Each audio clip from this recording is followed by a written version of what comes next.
Hello, everybody. Welcome to another Modern Lending Podcast Live. I'm your host, Alec Hansen. Today, we're going to be talking about lead management. And those of you that have seen that and tuned in know that in the past, I poked a little fun at lead management, called it not very sexy as a topic, called it some names. And during that process, I attracted the attention of our guest today. And we'll get into that story in a little bit. But Scott Payne, who's joining us today, is the CEO and founder of SDP Solutions. Almost 2 years old now, looks like, in the company, Scott. And this guy has a long history in mortgage banking. We'll talk about it from direct to consumer to retail, direct to consumer. But this guy has decided to go all in and focus on lead management. He supports companies across the country in upping their game. And I've said this before, and I mean this from the bottom of my heart. The future success of any mortgage originator, in-market originator, is going to be predicated on their ability to successfully manage leads, period. So let's talk about this non-sexy, sexy topic with the one and only Scott Payne. Let's go.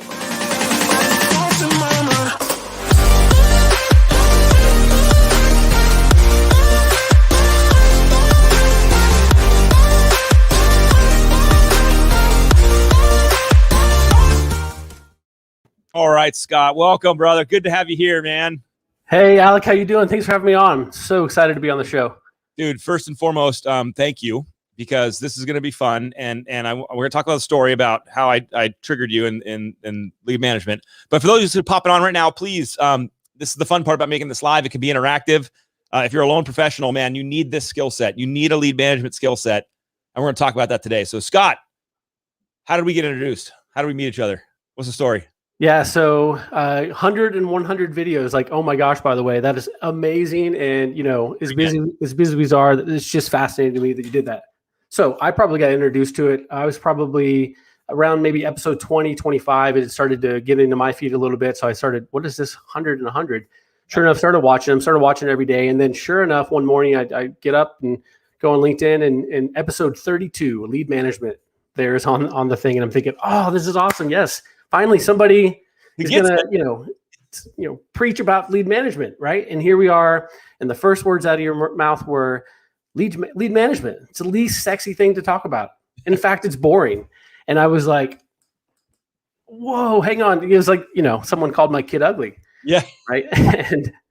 And so, ultimately, but again, you walked through it. You went through how, what you just said, right? It's going to be the critical to the future. And I've gone all in on it, right? As you mentioned, I'm a lead management specialist. I really help organizations. I've seen it over and over again where companies just struggle with, bringing a lead in, how they follow up, what's consistency, all of that stuff. It's missed all across the board. And that's what I'm here to solve.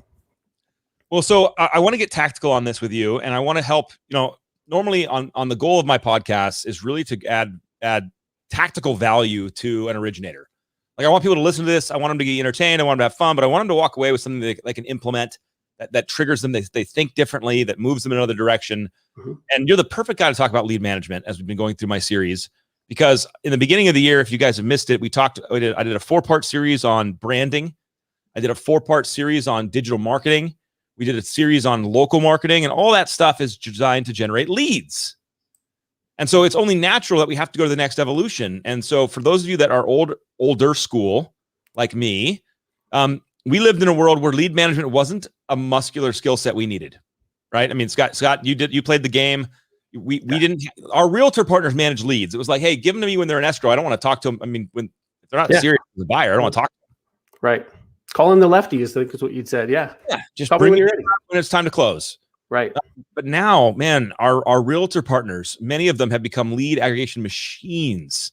And we can talk about if that's healthy or not, but I mean, they're buying Zillow by the bucket full. They're having dialers in the Philippines call these people. And loan officers are like, I don't have that skill set. I can't help. So what for you was the triggering moment where you're like, you know what? I want to go on lead management. You've had a long career in the business. What turned you this way? Yeah, I mean, I think it's important to talk about my history a little bit because for people to understand, right? Because end of the day, when I go talk to loan officers and train and talk about these things, it's important for them to know I've been in their shoes. So I started my career as a consumer direct LO for Syntex Home Equity, then became Nation Star, now Mr. Cooper. I started my career there. And fast forward about a year or so, I had an opportunity to go to Austin, Texas with my girlfriend who became my wife. And moved to Austin because she was a branch manager for another mortgage company. Got it. We were in the same business together, right? So I went from consumer direct to retail, and what I found was I took a lot of those same best practices I was doing in consumer direct. For example, I always knew the conversion rate of my lead sources when I was in consumer direct. I was in a special lead source. We had different filters we needed to track, etc. Yep. I was so honed in on lead sources. And so when I go to retail, and the retail environment at the time, we were mainly working with banks and working with bank referrals. And I'm sitting there thinking, well, how do I know how these convert? What bank should I go get and spend most of my time with? And so I took the same principles with me down to retail, where every lead I got, I was tracking conversion rates, all of the different KPIs along the way. And I knew at any given moment who my top realtor or top bank was. Yep. And I knew which banks were sending me stuff maybe too early in the funnel, right? So I'll talk more about this maybe later, but ultimately, I spent about 8 months or so in retail and went back to consumer direct. And so coming back into consumer direct after spending time in retail, you learn even more, and you learn it's a hard work. We're fed leads all day in consumer direct. When you're actually out there hustling, it's much different. So I learned a lot. Fast forward a couple of years, I ended up being kind of promoted into, or I ran a consumer direct call center or team for about 1.5 years, and then moved into a marketing role. And in the marketing role, I was the sales liaison between sales and marketing, essentially. Yep. When sales had an issue with marketing, guess who they came to? They came to me. And marketing had issues with sales, which happen all the time, they came to me. And I was that middleman between the two. And I was in charge of lead distribution. I was always doing the right thing for the company. So that kind of led me into my lead management world. I implemented Velocify at NationStar in 2011, ran the whole implementation, rolled it out to 1,000 loan officers, 5 different divisions, including retail, and had so much fun with it in Velocify and lead management stuff that I ended up going to work for Velocify for 4 years. And I was an enterprise account manager, helped the biggest clients that using Velocify and really understanding how to use the system, what are the best strategies. And then I realized, there's really a need for this, where there's so many companies that need help. They need day-to-day help with, how do I run my sales teams? How do I manage our leads? What are the best practices? And, we'll talk a little bit more. It's not just leads anymore, right? Yes. It's called lead management and how you manage leads, but it's also referral management also is kind of combined in that. There's also now loan management. I'm working with a lot of companies now where we also help with things before, loans that are in the kind of pre-funnel LOS, pre-quals, and this kind of stuff. They're not converted yet. This is our wheelhouse. The same best practices, how you call, how you follow up, how you SMS, all of that stuff plays in. Well, so let's get tactical, because let's just start there and see where the conversation goes. Yeah. And I'll frame it up for people so this is very specific to Loan Depot, but everybody has their own CRM, so to speak. So we operate on a custom built integrated Salesforce version inside our CRM that integrates with Mello, our tech platform, all that stuff. And so Salesforce, like a lot of CRMs, is robust. Lots of fields, lots of lead tracking tools, campaigns, workflows, and the normal in-market loan officer just stares at it. Right. It's overwhelming. And let's just take like navigating tech out for a minute. We're busy. We got a lot going on. Yeah. And so for somebody who doesn't have a lead management strategy, they've been winging it, or they're using, God bless them, their sticky notes or Excel spreadsheet still. By the way, if someone just heard this, I am talking about you. Like that's so true, man. They're like, I use the sticky note method. I'm like, oh dear God, that is not going to help you through. So how do you start 101 on this? Like, I need a plan. What should I be doing, Scott? What should I be thinking?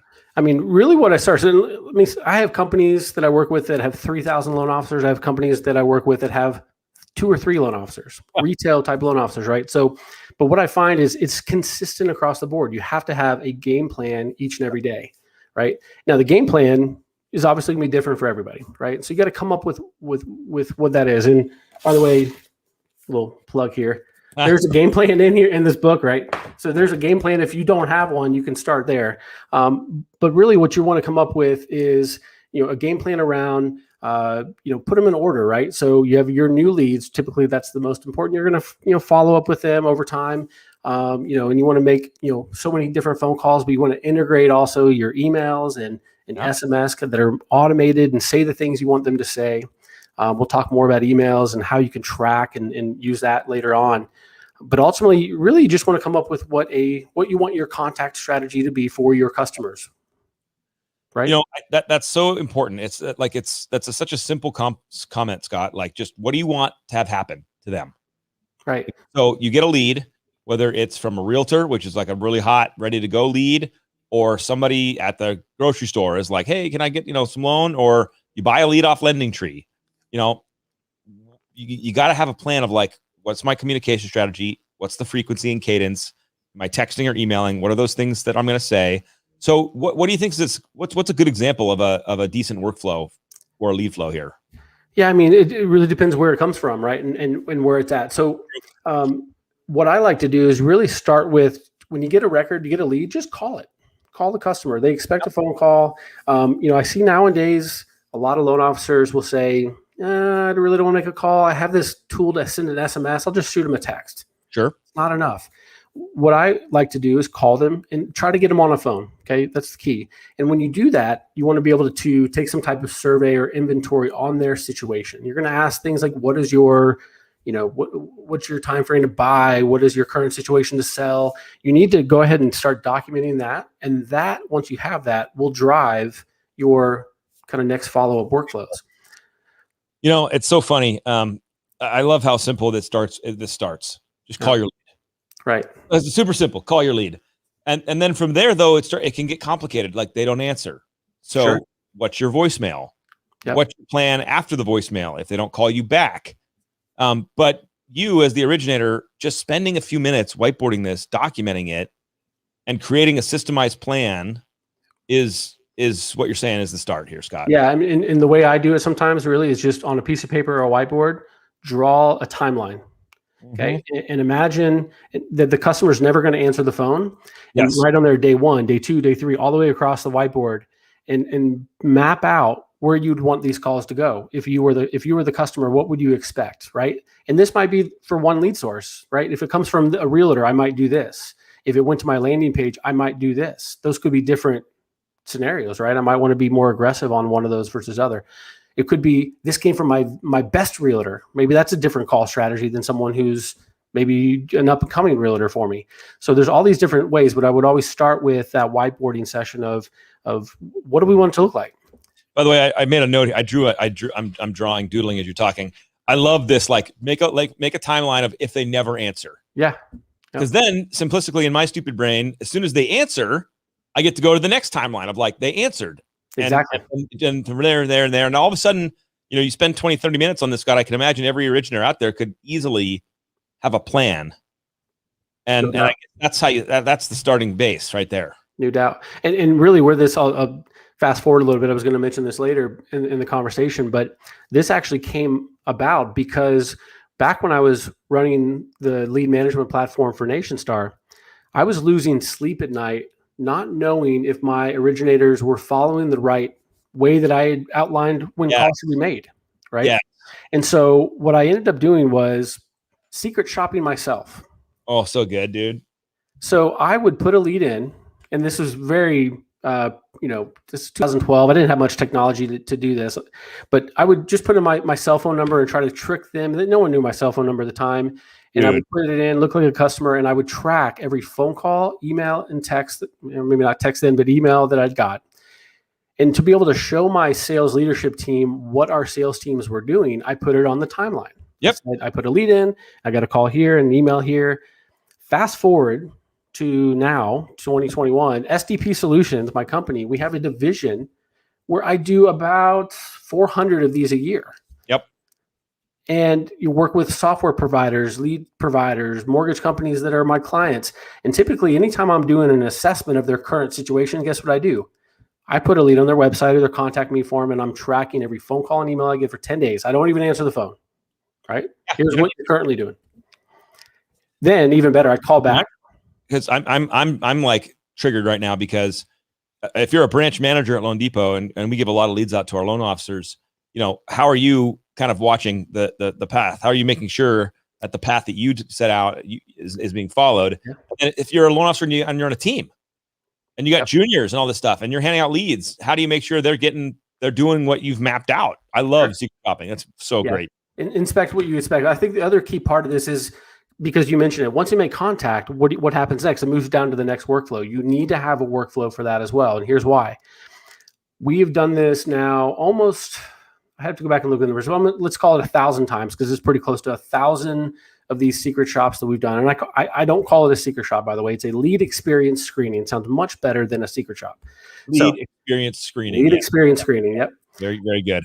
And so what I know, though, from doing almost 1,000 of these is we also, after 10 days of not answering the phone, we actually call back to the mortgage professional using a spoofed phone number. So this has evolved. I have 75 phone numbers. I have about 80 email addresses for these fake names and numbers, and I have a whole phone system that facilitates all of this. We're able to call back to the loan officer, spoof the number. We have a brief conversation. We're interested. It's a great, juicy deal, low LTV, blah, blah, blah. And we say, hey, can you call us back tomorrow? Actually, my kid's yelling in the background. I got to take him to soccer. Can you call me back tomorrow? And then we track what happens. Guess what? 80% of the time, I get a call back more than an hour late. Okay.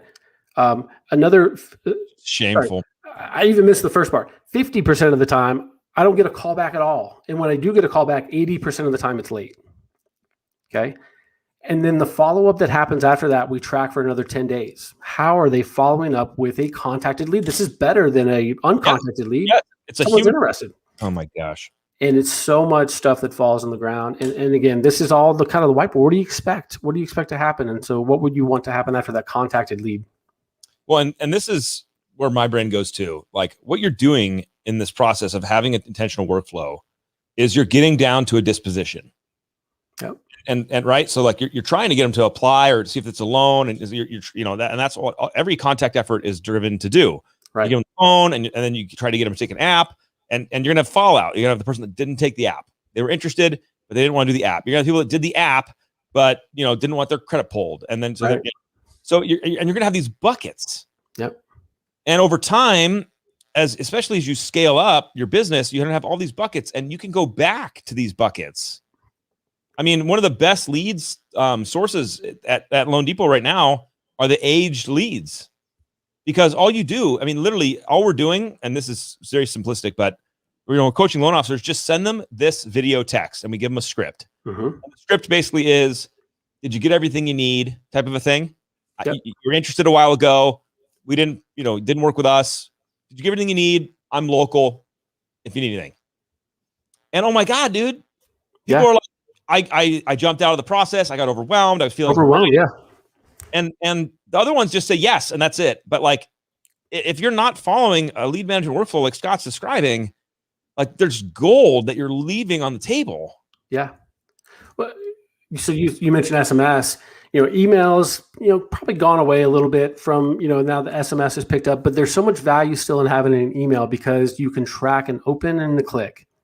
And when you can track those two things, when you think about your customers who aren't going to do anything for 6 to 12 months, when it comes time to follow up with those customers, the first person I would want to call is someone who has been reading every one of my emails I've been sending. They're engaged with my content. Yes. Those are the ones I want to focus on versus someone who's not reading or engaged with anything that I've been sending them or down the path. So, there's a whole kind of a scoring component that goes into this where you need to be scoring multiple things. And then scoring them appropriately when it comes time to follow up. If you end up with 100 leads that are in this, funnel that's a little further down the line, you want to be focused on the right ones at the right time. So let's talk about lead scoring. Actually, you know what? I want to do something different. I want to do something with you right now, and like as an actual takeaway for somebody. And then I'll talk about lead scoring.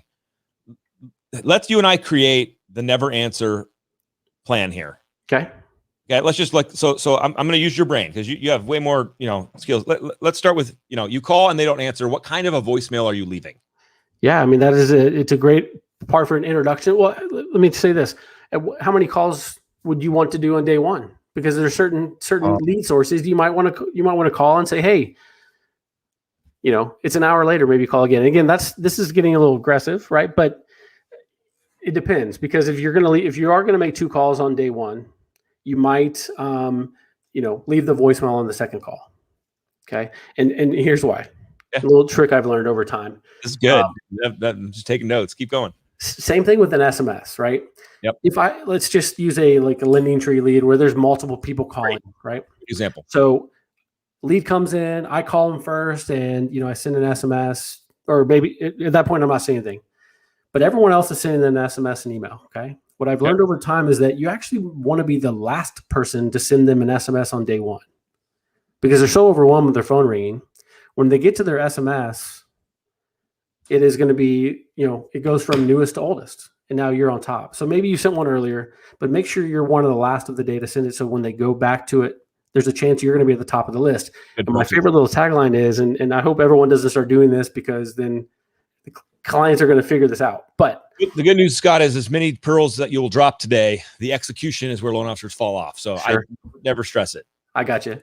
So what I would like to say is, are you tired of the calls yet? Yes. Tagline. I'll make it easy for you. Click here. That's so dope. So, just something I've learned over time, that being on top in the phone when I look at my, iPhone is important. And there's different ways to do that. So on day one, it's a little different. That's why I asked about the voicemail. And you could use the same concept with, hey, I know you're getting lots of calls here today. Let me help you this. Yep. So yeah, I think at least a phone call on day one. Again, the phone call purpose is to gather intel. Yeah. Right. Yep. Okay. So they don't answer. Yep. You float them the text at the end of the day, maybe at the top of the list. When do you follow back? So at that point, typical kind of processes, you're going to follow up again on day 2, and you might follow up on day 3, but I usually like to move that to day 4, day 5, give them a time to rest. Again, all dependent on lead source, right? Well, and yeah, I mean, look, you could get very specific on a plan you'd have for every lead, but let's just stay generic and go through it. Okay. So day 1, day 2, and then a day 3 to 5, let's call it, based on the lead source. A referral, maybe not as much. Again, another bought lead, maybe a little more aggressive. Okay. After day 5, here's a little trick that I've also learned, is that if you, I call it inquiry time of day, is a strategy that I use, right? The idea is that there are data points on the lead record that will give you a good indication as to when they might be available to talk on the phone. So if let's say a customer goes online at noon, that might be their lunch break. What I find is loan officers it's in my queue. I call it first thing, 8 o'clock in the morning, move on to the next thing. They're not using that data point to know that the lead came in at noon. I should try to call them around noon. And by the way, I don't even call them at noon. I actually call them, and I structured this for all my clients, where when we use that day and time, we're now trying to use 30 minutes ahead of when the lead actually came through, because a customer doesn't just go online typically and hit submit. Just type in their name and submit. Smart. Doing some research, looking around. They're online a little bit before. Call them around that time of day. Okay. So I like that little nugget there. I think that's a good one to and it may not be that. It could also, think about this too. It could be if you're calling former customers. Yeah. Go back and look at your notes. When did you have your conversations with them previously? What time of day was that? Log that somewhere. Use that in your strategy as well. Well, let's talk about notes for a second, because obviously in my mind, they're crucial. And I guarantee it, because I'm a loan officer at heart, that a lot of in-market retail pros are not documenting their conversations, the lead, the voicemails they're leaving, what type of voicemails they're leaving. And, it just sounds like it's so important, Scott. It sounds like it's just like blocking and tackling. Like, if you don't do this, you can't play. Really, yeah. And you mentioned it on one of your other podcasts around a remember this field, some type of remember this. You need to remember this about the client. You're having conversations with these customers. You need to be documenting what are their favorite teams, the kids' names, pets' names. All of this stuff should be documented and always used, not just on this transaction, but if you're going to be the loan officer for life, used 15 years from now. How is Johnny doing now? Is he in college yet? Dude, seriously. Those types of things. Yeah. And I know that sounds, for some people, it could be like manipulative, right? You're like writing down their secrets so that you could bring it up next time and you don't really care. Yeah. And I would definitely argue that it's the opposite. Yeah. If you take the time to ask these questions and document it, you're showing that you do care, that you are wanting to remember it, and that it's hard to remember things when you have 700 customers, and that you gotta document it or you won't. And it's just so crucial. So thanks for hitting that on the head. No doubt. Let me go back here. So after day 5, this has been 1, 2, 3, 4 touches, 4 to 5 touches. Still no. When do you move on? Again, depending on lead source, but I like to let the lead sit, no matter the lead source, right?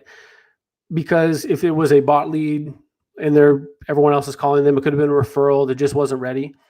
A lot of times they're not ready right now. You need to be having touch points 30, 60, 90 days, all kind of built in, all based on kind of where they got into the process. Those who were pre-qualified, maybe you would call more than someone who was uncontacted, right? Or more aggressively. But this is what I want everyone to hear, Scott. Like, even in this simple, they never answer, never respond, like line. Like, I want everyone to I want to paint this picture. So you get the lead, you call it, they don't answer, you leave your voicemail, you send them a text at the end of the day, they don't respond. Day 2, you have another call or voicemail or text that you're going to do with another script. Day 3, then you give it a little cooling off. Day 4, day 5, then you have a 30, 60, 90 tickler that maybe it's an email, maybe it's a text, but the power, you don't have to remember any of this as a loan officer, because inside your CRM, I don't care which one, I know they all do this. You can have that lead pulled up. You can ask for a reminder on the next day, a task. Yep. And then you come in the next day and all your tasks are dialed. It's all right there in front of you, and you just bang it out while you're having your coffee. And so, you build it and then it runs for you. Right. Well, I think, part of that whiteboarding strategy too is you should be figuring out at what points do you want the automated stuff to pick up as well. That's right. We haven't even talked about automation, where a text can be queued to go out, or a video or whatever. Right. A lot of times loan officers I work with, I'm sitting with them. A lot of the times, pre-COVID, I would be on site with clients. And one of my best practices from a consulting standpoint is to sit with the end user and watch them, and go back to my days as a loan officer and see, how can I eliminate 9 clicks down to 2, like all of this stuff. I'm sitting with them. And so ultimately, I'm just trying to drive the, how they're actually working the lead.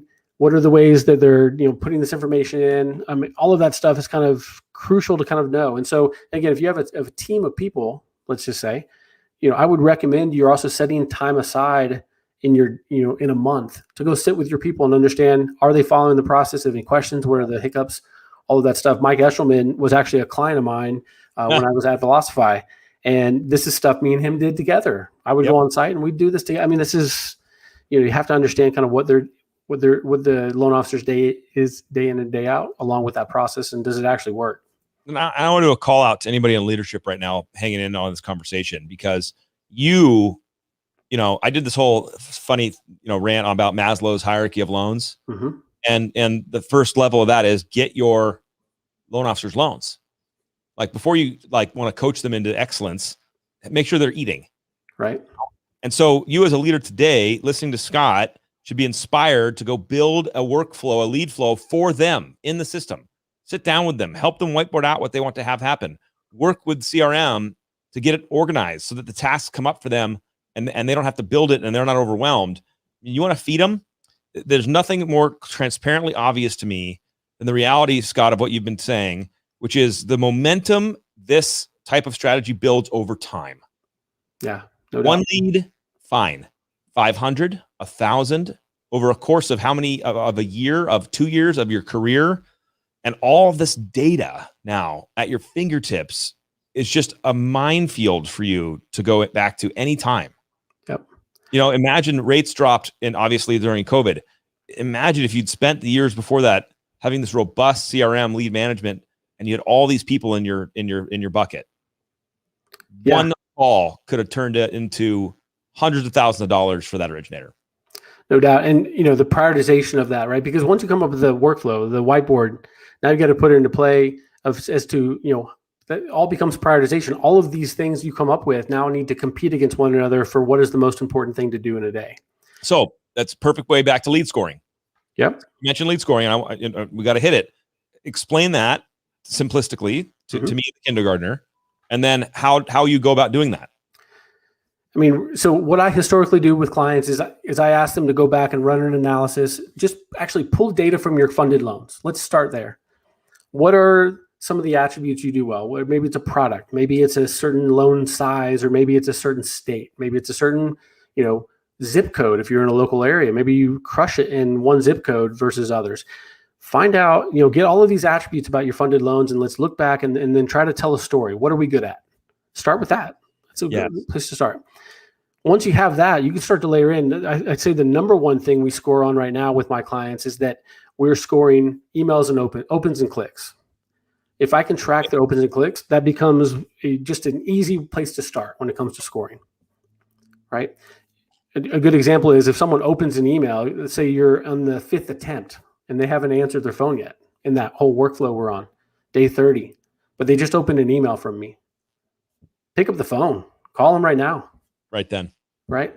And maybe you don't get them that time, but maybe that extends. Maybe you make 2 additional calls now that they've opened an email and now they're engaged.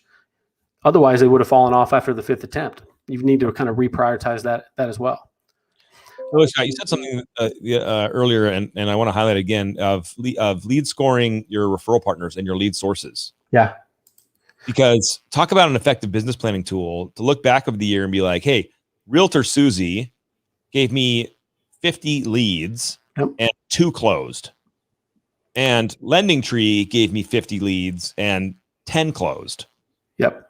And yet I'm spending money over here on co-marketing. And I mean, this is how you make decisions. Yeah. I mean, you talk about lead management being so critical. I think that goes along with that is you must know the conversion rate of all of your sources. Yes. Including your referral partners. You have to know the conversion rate at all times. And I'm sorry, it's not just the conversion rate of a funded loan. Okay. It's also that first application conversion rate. Did they take an application?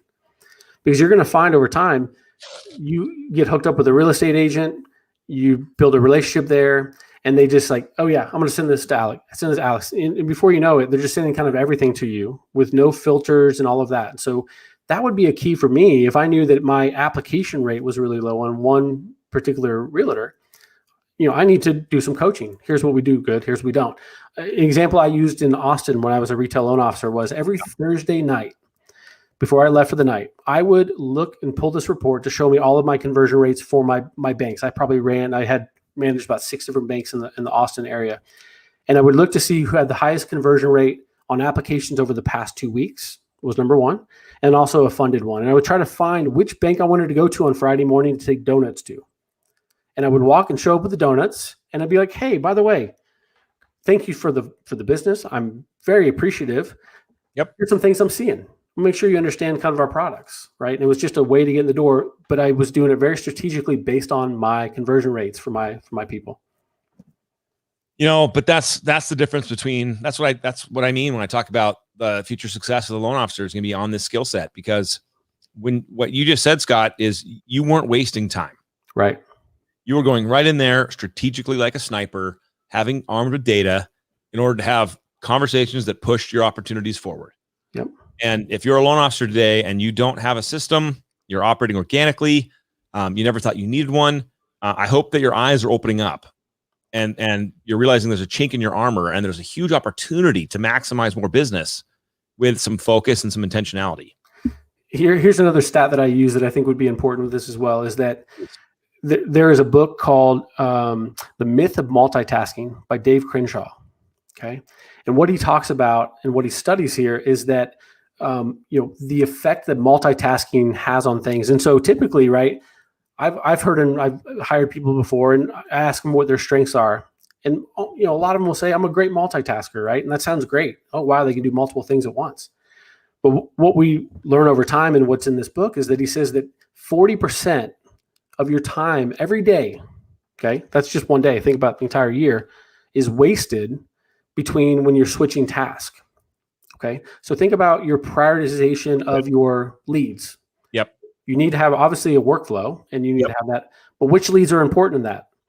You need to be able to jump very quickly from one lead to the next, to the next, to the next, and trust it and not have to think about what lead should I call next. I see too many times where a loan officer is spending time thinking, oh, when's the last time I called Joe? Oh, that was, 3 minutes here. Finish up. Oh, when's the last time I called Susie?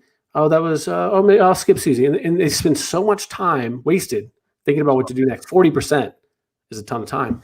So, how can you use that time better? So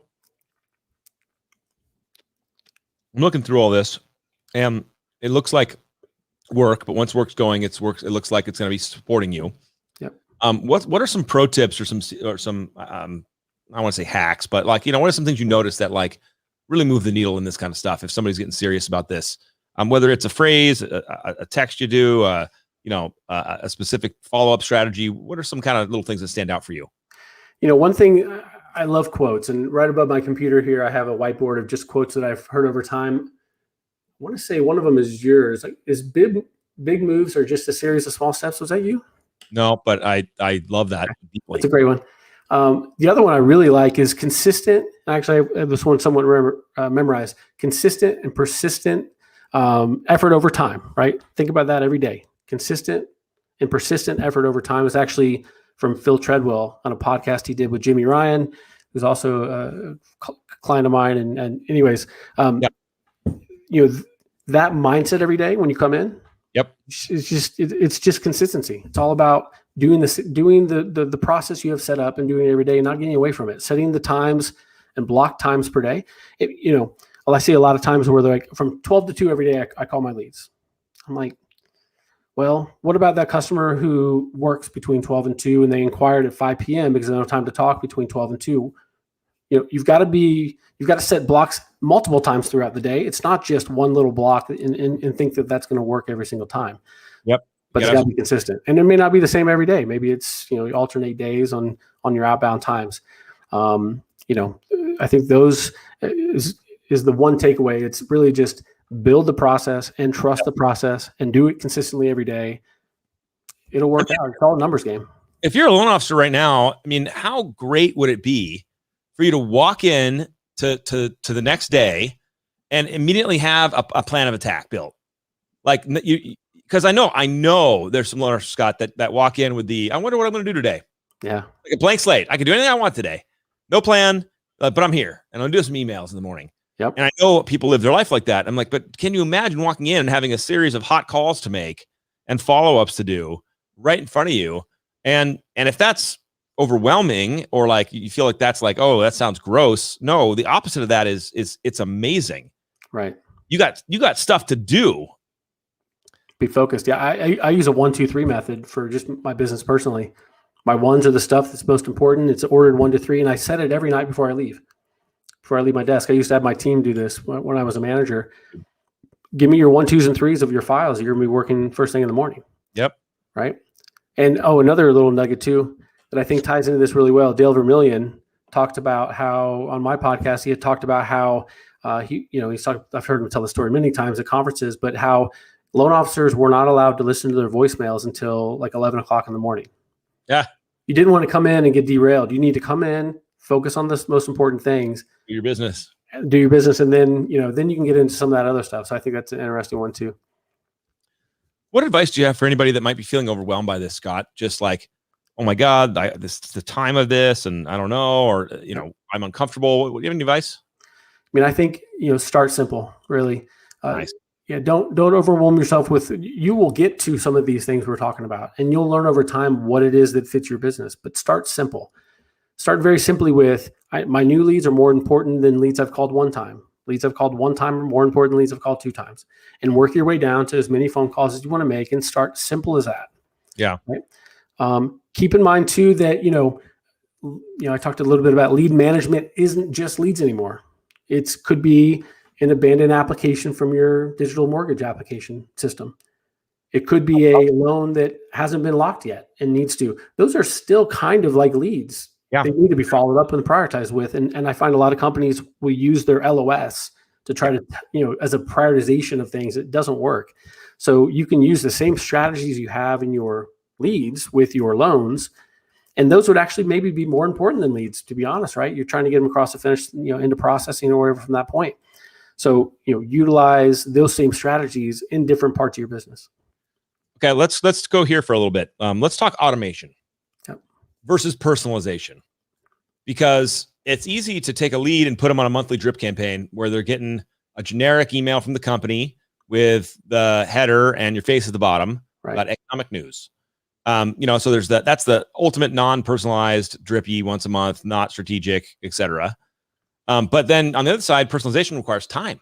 Mm-hmm. Like I got to actually call them. Like I'm busy maybe, or I got to, so how do you coach into that? When's automation okay? And I'll even give another example. I'm familiar with a company called Agent Legend, And, they set up these automatic workflows where a lead comes in and boom, a voicemail, an email, a text, all drop on this person, depending on when you want to set it up, type of a thing. But it's all instant, automated, non-personalized, because you can't record a video for every single person. So what's your take on automation? Where does it fit? What should I be careful of if I'm thinking about using it? Give us your insight. Well, the first thing to start with too is that it's changed. Obviously, it's evolved. And what we used to say was that you never wanted to send an SMS to a customer you haven't made contact with yet. However, that's shifting over time, because now people are kind of expecting that. That's a way that they would prefer to communicate. And so, two things I would recommend. One is, if you're getting a referral from a real estate agent, I would be asking for those things like, do you think they're okay with an SMS? What is their, and go back to that survey type thing. What is their time frame for buying? If you have some of those survey questions, those can start to be used in your personalization. So something like, hey, if it's someone that's just kicking the tires, wants to get pre-approved, might be 12 months. It might be a different message you send to them after your first attempt than someone who is more warm. And so, how do you utilize those data points for those follow-ups? Could be something like, hey, I know that this is just something you're looking into. My name is, and put in your name, and, no hassle, no rush. Whenever you get a chance, feel free to check out this landing page, check out our services, or check out, things we do, with like Bill Gaylord, or is it Bill Gaylord? Yep. And the team, right? And what they do, right? And, it'd be a good point to kind of mention, hey, just here's what we do. And here's what we do in the community. I think it was is it GH community? Is that what it was? Yeah. Yep. Nailed it. So, check those things out. Also, I'll just throw it out, give Mr. Gaylord a shout out. Back when I was at the lead management system, I actually got an opportunity to go into that branch and learn about what they do. Yeah. From a lead management perspective, there are people in your organization, regardless of where you're at, who have had this mastered. Yep. Pick their brains. I'm sure they're willing to share with you. Dude, absolutely. I love that comment, Scott, because you don't have to invent the wheel. It's done. Yep. Somebody already has done it. I mean, even you and I playing around with a plan earlier today, someone can take that and run with it. And I want to pick what off you said, from somebody just starting. I love the concept of just start, like make a workflow and work it. And what'll happen is you'll tweak it. You'll want it to be a little better. You'll get into something else. You'll realize this script is working over this one, and you'll just slowly improve your style, but you can never do that if you don't start. Right. So you got to just kind of push the cart forward. Do you have any cool automation tools out there you like? So one thing that I'm starting to use more and more in the consumer direct space, especially, right, is that typically, historically, consumer direct's not going to be on video. They're not going to be face-to-face. They're doing nationwide lending, right? So what has happened since COVID is that, teams of people that are in the consumer direct world are now on camera with their teams throughout the day. They're doing team meetings virtually. Or they have family members where they've done the Zoom calls where you get together and you play games and you talk and do all that stuff. People are getting used to talking in front of a camera. Consumer direct LOs are as well.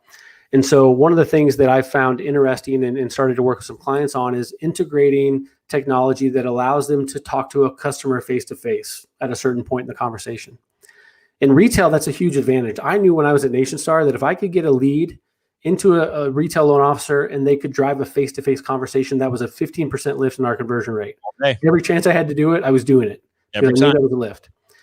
But now a consumer direct type LO, or someone, maybe it's not someone that's in your local area that you're doing business with, whatever. If you can get on the phone, if you can get face-to-face with them, you'll have a better chance of converting that lead. Customers are more used to this now. And so, I'm leveraging things like, hey, let's schedule some time to follow up next. Okay, I'm going to send you my Calendly link. Yep.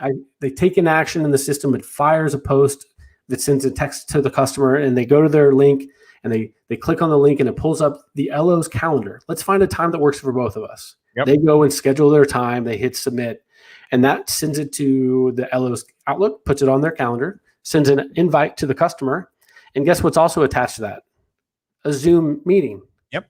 So now, everyone's used to Zoom now. It's just it's just a buzzword, right?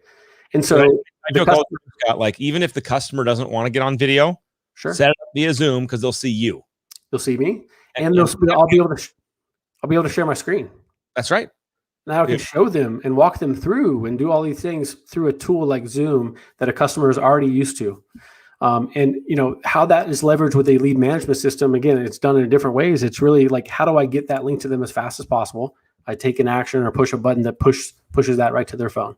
Yep. And we do it together. And what I found too is that over time, if you just send them a customer a link via email, not going to much success with them scheduling an appointment. But if you can say, hey, I know you're talking on your cell phone right now. I'm going to send you a text real quick. Can you real quick go to your text? There's a link. Click on. Let's schedule the time together. Nice. The customer shows up to those appointments more often when they picked the time themselves than if you just kind of said, hey, what's a good time to call back? And you call them back and they don't answer the phone.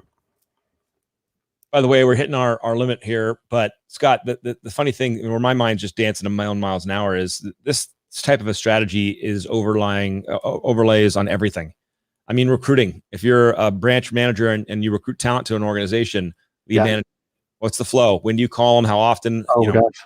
Dude, it's this is the backbone. This is why, it's never as buzzy. I know this, triggers, everybody, you specifically, but when you talk about personal branding and digital marketing, LOs get excited.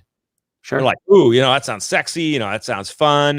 And then you're like, okay, let's do a session on lead management for an hour. And they're like, oh God. Gross. It's the engine. It's the engine of your entire machine. You could be the best freaking digital marketing branding master of the universe. But if you can't manage leads, all that goes off a cliff. Wasted money, wasted time. Right. Wasted money. Yep. Well, dude, I appreciate you showing up here today, Scott. You gave me ideas. It's been fun, man. Is there any final words you have for anybody who's digging into this today? I would say too, a little plug here. I do have a podcast you see over my shoulder, Lead Management Masterminds. I have, industry experts come on and we talk about lead management strategies. So maybe you can come on and learn a couple things about maybe how to get started. And I don't know, maybe Alex, I can have you back on the show. We did episode 11 together. I had Alec on back during the COVID times, but maybe we do an updated episode about where to start. We just kind of dig into some of that stuff. So more to come. Check out the podcast. Look for me on LinkedIn. But yeah. Thanks for your time today, Scott. Appreciate you, brother. You got it. Thanks. All right, everybody. Have a wonderful day. Thank you guys for hanging with us on the Model Money Podcast, and we'll see you next time on the internet.